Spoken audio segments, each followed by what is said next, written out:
Ladies and gentlemen, boys and girls, children of all ages, Flatline Blades proudly presents to you Brian Yeager M V2 Damascus Foundry edition, and it's got Zirc stuff. I don't know why I just did all that, but I feel like sometimes I'm a little boring and sound fucking like Ben Stein, the Dry Eyes guy. Hi guys, look at this pivot. So I'm gonna try to change it up a little bit. This thing is pretty sick. Straight off the bat, I was kind of scared of the blade shape, if this thing's going to come into focus for me. Just because how big and wide it is, I just don't have very many knives that don't really come to a point. It's almost like the least stabby knife I think I could have, but this is Damasteel. It's Zirc collars, backspacer, and clip. It is black micarta inlays. This is made by Reate for Brian Brown knives. I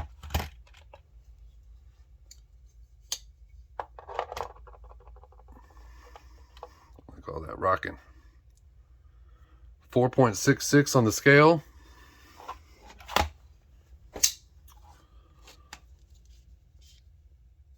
Make sure it was zeroed out. Blade thickness 0.16. Excuse me. Handle thickness right in the middle, right on the micarta, about 0.55.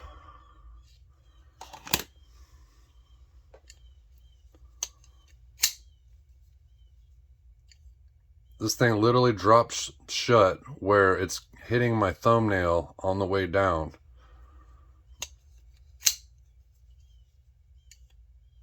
Just like that. So yeah, it is drop shut. It is sharp. So, blade length. We got right at 3-inch cutting edge. But you can see how far the blade goes back up in here. I mean, I guess they call it a 3.5-inch blade.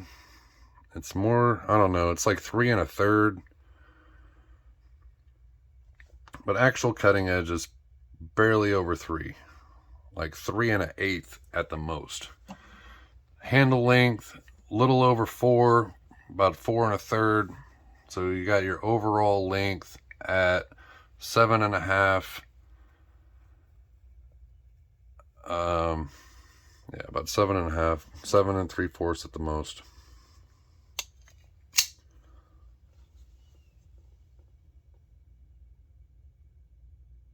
Try to get a decent look at the Damasteel real quick and the pattern in here.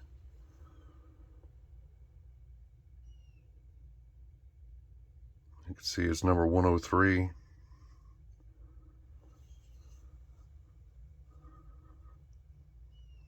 Come on. It's not trying to show the, when I try to get close, it's not trying to show the design on the spine.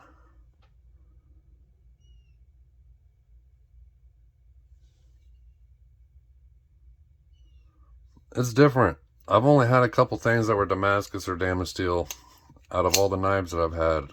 Literally like 2 or 3 old stuff from a couple years ago that was probably some cheap shit China or, you know, whatever, Damascus. And then I've only had 3 knives that were real legit Damascus or Damasteel, and one was the Les George V-Set with Chad Nichols Damascus.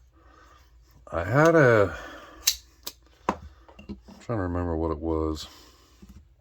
It wasn't a Wii or Civivi. It was something along those lines, and probably some random, you know, halfway Damascus, whatever.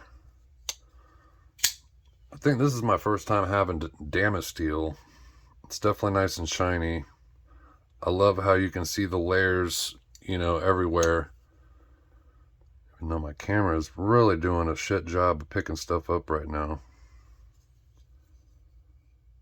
I got a little sun coming in the window. It's kind of throwing me off too, but you can see it somewhere. You can see a little bit.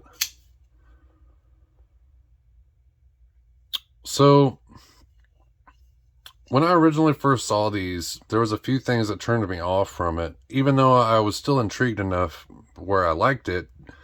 Just was I in a hurry to go jump on this thing? Not necessarily. I thought that this, with this big giant, got pretty thin right here, but pretty wide down here, and then this is kind of pointy. I'm not saying I immediately thought, oh, there's no way that would be comfortable. I just said, well, and then when you realize how short it is, considering it's kind of a big knife, but it's actually not. You saw it. This is next to a Pena Mula.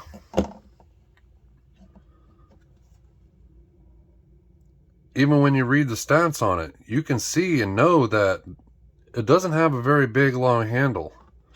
So honestly, I was concerned. I was concerned that I was going to like this at all. Whether it was going to be too short or this was going to cause a weird hot spot. The first time I put it in my hand, I did feel like it was slightly weird. I'm not going to lie. But that went away very quickly. By the second, third day I had my first Brian Brown, because I actually went through a little stage where I had 0, and I went from 0 to 3 of them in less than 4 weeks. Guess which one I still have? Bingo. So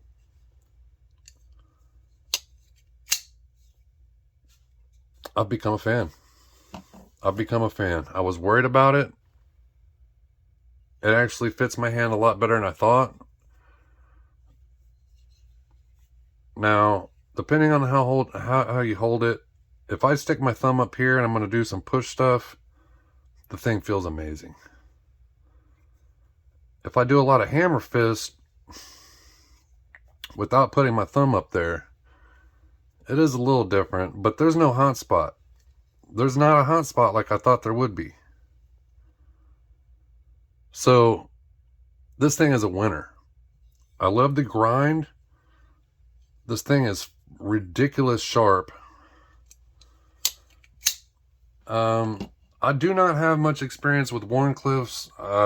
I don't have too much experience with stuff that is that blunt and has that thick or wide of a tip. And this is intriguing because it's a flipper.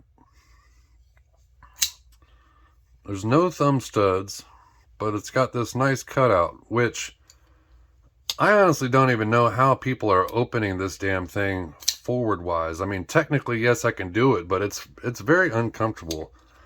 I swear this thing was made to be a flipper or reverse flicked, not forward flicked. It's as good and satisfying reverse flicking this knife as any knife that I've ever had.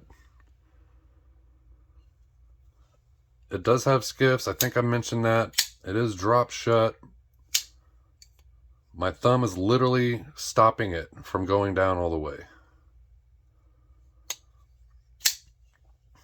So, Brian Brown Yeager M version 2.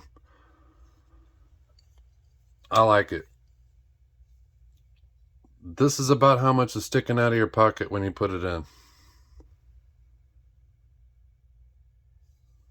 So the stickler people that don't like, that have to have a deep carry clip, that might be a thing for them.